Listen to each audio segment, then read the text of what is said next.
A software company can appear global and still remain dangerously dependent.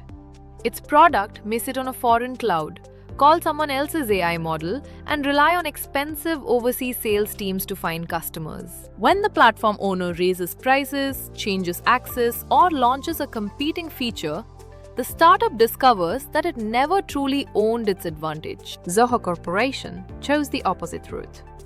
Build the product, retain the equity, own more of the technology stack, and let customer value drive international expansion. That philosophy helped Zoho grow into a global software business, with FY 2025 operating revenue of 12,313 crore rupees and net profit of 3,191 crore rupees, without outside venture capital. The more useful question is not simply how Zoho became large.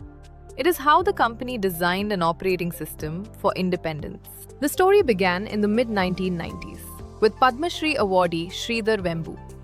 He studied electrical engineering at IIT Madras, earned a doctorate from Princeton, and worked at Qualcomm as a systems engineer specializing in wireless communications. In 1996, founders Sridhar Vembu and Tony Thomas started AdventNet, a network software company that eventually hit a breakout $10 million in annual revenue. By 2009, with both founders still steering the ship, they rebranded the entire empire to Zoho to fix a massive market gap. Standard business software was way too expensive, and nothing worked together smoothly. The company's first strategic protection was capital independence.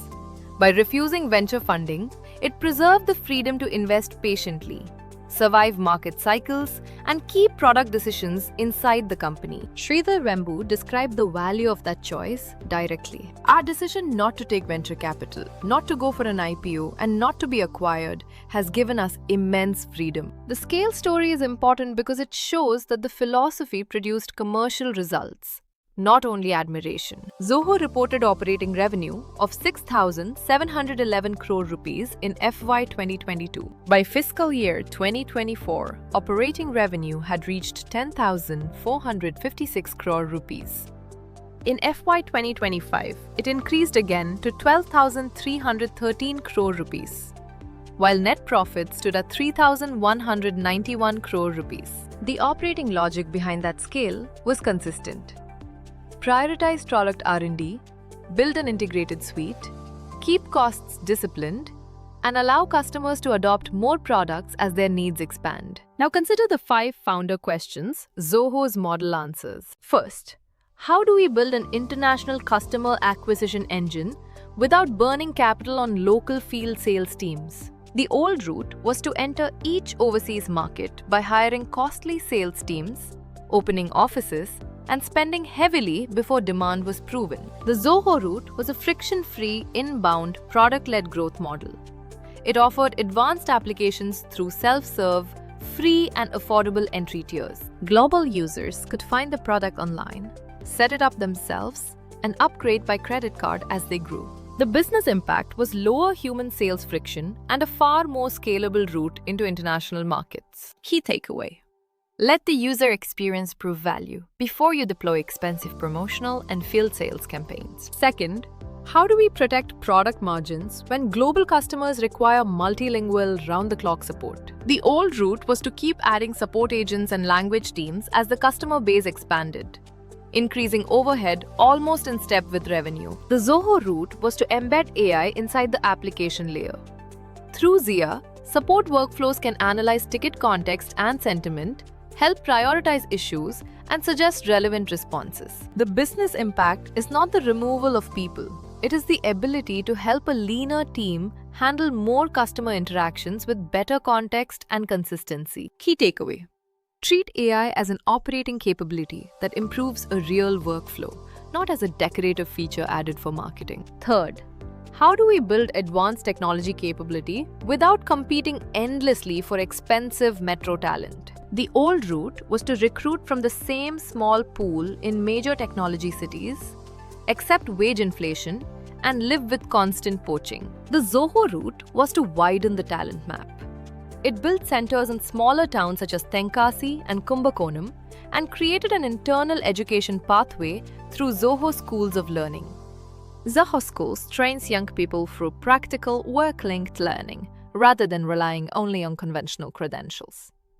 The program has become a meaningful hiring channel for the company. The business impact is a broader, more loyal talent base and lower dependence on the most expensive labor markets. Key takeaway: when specialized talent is less, build an internal talent pipeline instead of remaining permanently dependent on the external market. This talent strategy is not presented as charity inside Zoho.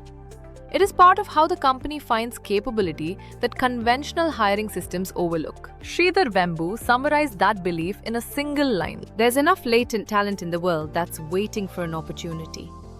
At Zoho, we believe in providing that opportunity. Fourth, how do we stop external AI and cloud platforms from controlling our product cost, privacy, and differentiation? The old route was to build a thin software layer over third-party models and infrastructure, then absorb every change in API pricing, access, and data policy. The Zoho route was to own more of the stack, from applications and shared business data models to private data centers and its proprietary Zia LLM. Zoho's in-house models are offered in multiple sizes and run within Zoho-controlled infrastructure, supporting a privacy-first and cost-conscious approach to enterprise AI. In 2026, Zoho extended that sovereignty effort by unveiling Nathula, a designed in-house server intended to reduce inference costs and strengthen control over AI infrastructure. The business impact is stronger privacy control, lower exposure to third-party tools, and more freedom to integrate AI across the product portfolio. Key takeaway: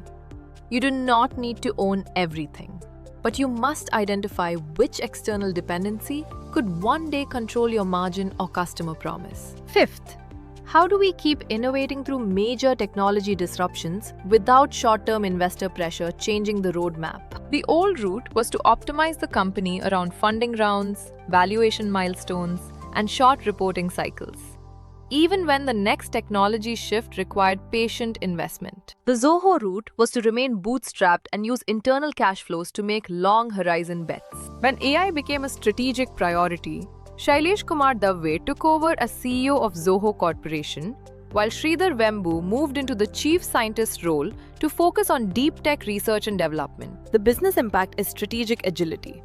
Operating leadership can scale the global business while technical leadership concentrates on the next platform shift. Key takeaway: your capital structure and leadership design determine whether the company can make patient, difficult bets before the market rewards them. Zoho's journey is not a recommendation that every founder avoid investors, build a data center, or train an AI model from scratch. The deeper principle is to protect the few capabilities that determine your customer value, margin, and strategic freedom. Zoho's journey highlights 5 practical actions entrepreneurs can apply. 1.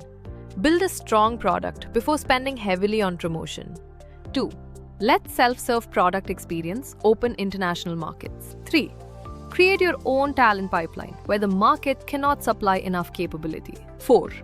Own the critical technology dependencies that affect privacy, margin, and differentiation. 5.